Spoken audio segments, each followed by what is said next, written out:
I remember you telling me before, one of the biggest mistakes you see people make with dogs, they throw the ball, but then when the dog brings the ball back, they don't wrestle the ball out of its mouth. Yeah. And like, well, you want to break down like why that's important? Yeah, so that's I have to attribute that to one of my mentors. So probably the most profound thing I've ever learned through dogs is, never in the history of dogs, never in their future will a dog go on a walk. They've never been on it's a man-made idea that we take our dogs on a walk. Dogs go out to scout their territory, they go scavenging and they go hunting. Now we don't get to decide whether or not our dogs do those. We might think, we're living in Clapham, we'll go take him over the common and we're taking him for a walk. And little Teddy's thinking, no, I'm going out doing one of my predatory behaviours. So that goes and manifests in whatever way. Your dog's sniffing around trying to find food, or trying to chase smaller dogs and attack them, or chase a ball, or whatever it is. Like when they're chasing a tennis ball, it's a prey item. It's their prey drive that incites that behaviour. So you take a shepherd, say, or a bulldog. Okay, you take a Frenchie, yeah, a bulldog. We can laugh at them and say, yeah, they've got little bat ears, and they're closer to pigs than they are dogs, like little micro pigs. But when you actually go back in through their lineage, bulldogs are these like savage dogs that we took from wolves, and were very, very stubborn, enjoyed the fight and enjoyed the kill. Those predatory behaviours in the cycle of the hunt. So what people do is they throw the ball, which is the chase of the hunt. So the dog goes and chases it, and the dog grabs it. And what do the dogs do? They chew and they thrash it around. Now we think, he's enjoying that. That's cute, and he is enjoying it. But what he's doing is he's actually killing the prey. And if we throw the ball and we just leave him with the ball, then he goes through that cycle of the hunt himself, and he doesn't get any of that association with you leading that cycle. And then eventually, when he's fed up, he sits and he chows down and eats his feast. And I find that with these bully breeds with shepherds, is if you get them balls on a rope, or you get them a ring or a tug toy, is you incite the chase. You throw the toy, you like give them a few misses so they're jumping up. Then when they bite it, you give them tug of war. Now, again, tug of war we think is a game, but it's the killing of the prey. Yeah. Now, if you and I are in a different wolf pack, and I grab hold of a deer and you grab hold of my deer as well, me and you we're gonna throw down. We're not in the same pack. We're gonna have a fight. We're not just gonna take the prey down together. Yeah. However, you're in my pack, so if I grab hold of the deer and you grab it, we're engaging in a predatory behavior together and acknowledging that we're in the same pack because we're doing something together. Yeah. And we're going to bring it down, and then we're going to divide the resources, tear it apart, and then eventually, once we've satisfied those predatory drives, we're going to take off and enjoy our portion of the feast. Now, the mistake that people make is they miss out these sections of the hunt. And I've worked with so many shepherds, so many bully breeds. My Frenchie himself, if you don't go out and kill things with your dogs, with these working animals, with these working dogs, if you don't kill them, they will go and release that energy elsewhere. And it might, maybe you're lucky and it's only on your sofa, or on your trainers, or on the corner of your table. But maybe it's a child, maybe it's other dogs, maybe it's squirrels. Yeah. We don't get to decide whether or not they kill things. Me and my dogs kill things every day. We kill bite sleeves, we kill tug toys, we kill bulls on ropes, we kill everything. It's all the same to them.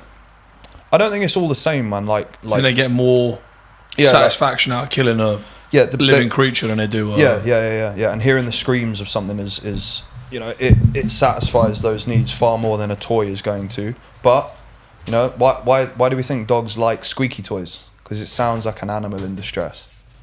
They enjoy that thrill. This is what they're hardwired to do. I don't know if do you know much about like the evolution of dogs? Have all dogs descended from wolves? Yeah, all dogs have. So I find it so hard to I completely believe you, but at the same time, when you see like Max, who we had on a few weeks ago, Max he plays at Bristol, he's got 2 Chihuahuas, I think they are, little tiny dogs. I just find it fascinating how a wolf has now been bred to such an extent that it's become one of them. Yeah, but as well, you got to look at it as like a dog is not a real animal. It is a man-made thing. So through selective breeding, we've been able to take them from one thing to another, from the wolf down to the Chihuahua. Obviously, there is a lot of in between in there. But like the theories of like how dogs kind of came about, none of them have really been proven.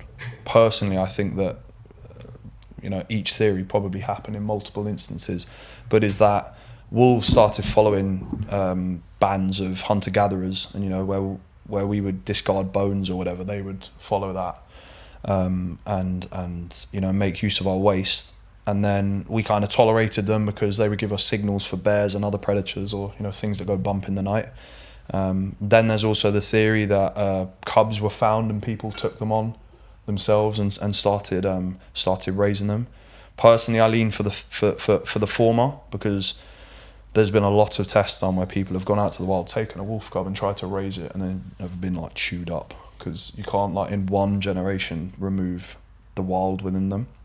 So it's more like slowly we tolerated wolves being around, and if they were a bit too leery, we killed those ones off and we allowed the more timid ones to come. Yeah. And eventually they became dogs that hung around. It's just bizarre how that's happened to such an extent now that they come in all these strange shapes, and so that is actually berserk in it when you think about that.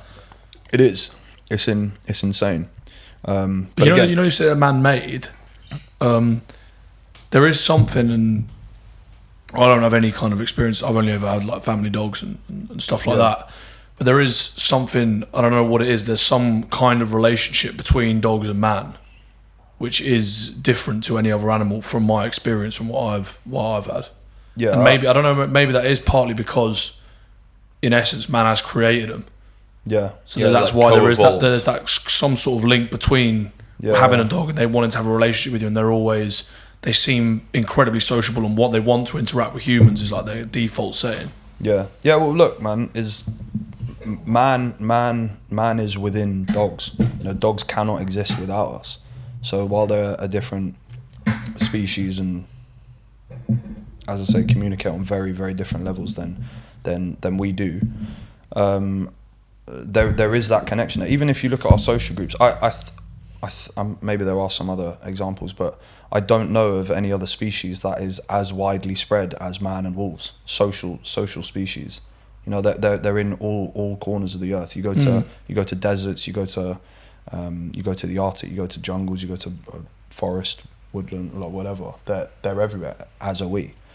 So they go toe to toe. Like a life goal of mine is I want to write a book called Understanding the Wolf in Your Home, and I'm going to open it up. Good name. Yeah. No, because I think you should. And I look at my Frenchie and I'm like, you're like boggle-eyed and bat-eared, but there is a little wolf in there somewhere. Yeah. But the opening passage, I write something along the lines of the story of man's best friend start as two social predators just keep bumping into each other no matter where they go around the world. Yeah. And that's what we had to. There's also theories as well that have you ever seen the dolphins and the fish that work together to catch smaller fish? Where the dolphins beat their tails in the shallows they basically stir up the sand to make a ring around the fish, and then other fish shoot in, and they're two predators that they don't share the same social group, but they unite in this hunt. Yeah. And there's a lot of theories that man and wolf used to do that together. It's we would we're both endurance hunters. We used to run our prey down in many instances, and we think that we would have been competing over the same resources, and again, therefore, have to tolerate certain aspects of wolf-like behaviour, but the more aggressive ones we would have eradicated.